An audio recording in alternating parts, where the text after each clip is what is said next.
বিরাট কোহলির দল royal Challengers Bangalore IPL 2025-এর জন্য 5টা প্লেয়ারকে রিটেন করতে পারে। তো চলুন জেনে নিই কোন 5টা প্লেয়ারকে বিরাট কোহলির দল রিটেন করতে পারে আইপিএল 2025-এ। ভিডিওকে লাস্ট অবধি দেখবেন আর চ্যানেলে নতুন হয়ে থাকলে চ্যানেলটিকে ফলো করে দেবেন আর একটা লাইক করে দেবেন। তো চলুন ভিডিওটাকে শুরু করি। 1 নম্বর বিরাট কোহলি। আপনারা তো সবাই জানেন বিরাট কোহলিকে প্রত্যেকবার রয়্যাল চ্যালেঞ্জার্স ব্যাঙ্গালোর রিটেন করে এবং এবার তো তাকে ক্যাপ্টেন্সিও দেওয়ার কথা ভাবছে আরসিবি দল। বিরাট কোহলি যদি রাজি হয়ে যায় তাহলে বিরাট কোহলি আইপিএল 2025-এ ক্যাপ্টেনও করতে পারে আরসিবি দলের। কেননা বিরাট কোহলির সঙ্গে এখন কথা চলছে কি তাকে ক্যাপ্টেন্সি দিতে পারে রয়্যাল চ্যালেঞ্জার্স ব্যাঙ্গালোর যদি সে রাজি হয়। তো দেখা যাক বিরাট কোহলি রাজি হবে কি হবে না আইপিএল 2025-এ ক্যাপ্টেন্সি করার জন্য। তো 1 নম্বরে বিরাট কোহলিকে রিটেন করবে আরসিবি দল। 2 নম্বর মোহাম্মদ সিরাজ।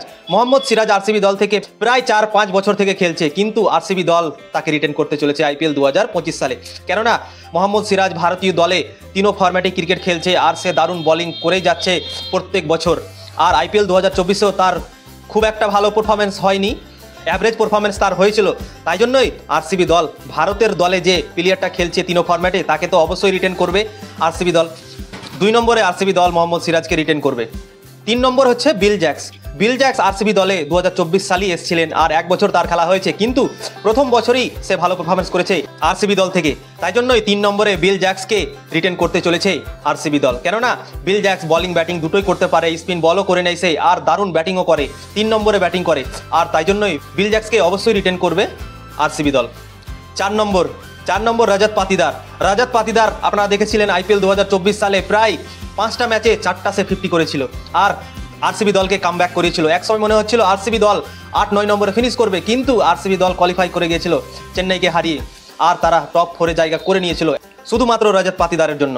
সবাই দারুণ খেলেছিল লাস্ট ম্যাচগুলোতে সেকেন্ড হাফে, তাই জন্যই আরসিবি দল রজত পাতিদারকে রিটেন করতে চলেছে। আর 5 নম্বর হচ্ছে এস দয়াল। এস দয়াল দারুণ পারফরমেন্স করেছে আইপিএল 2024 সালে আরসিবি দল থেকে। কেননা রয়্যাল চ্যালেঞ্জার্স ব্যাঙ্গালোর একটা এমন মাঠে খেলে তাদের বোলিংয়ের কোনো হেল্প থাকে না, তারা মার শুধু খায়, কিন্তু এস দয়াল দারুণ পারফরমেন্স করেছিল আইপিএল 2024 সালে।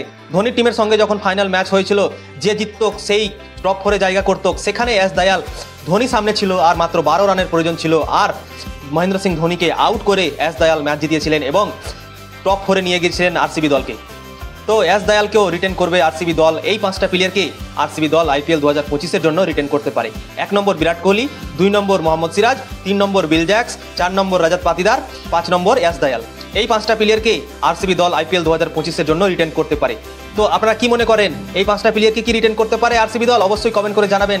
আর একটা প্লেয়ার আছে ক্যামেরন গ্রিন। ক্যামেরন গ্রিনকেও রিটেন করতে পারে, কিন্তু ক্যামেরন গ্রিন আইপিএল 2024 সালে ভালো পারফরমেন্স করতে পারেনি। তাকে 17 কোটি টাকা দিয়ে মুম্বাই ইন্ডিয়ান্স থেকে নিয়ে এসেছিল আরসিবি দল, কিন্তু সে পারফরমেন্স করতে পারেনি। আর তাই জন্যই আমার মনে হয় 17 কোটি টাকা দিয়ে তাকে রিটেন করবে না, তাকে রিলিজ করে দেবে আরসিবি দল।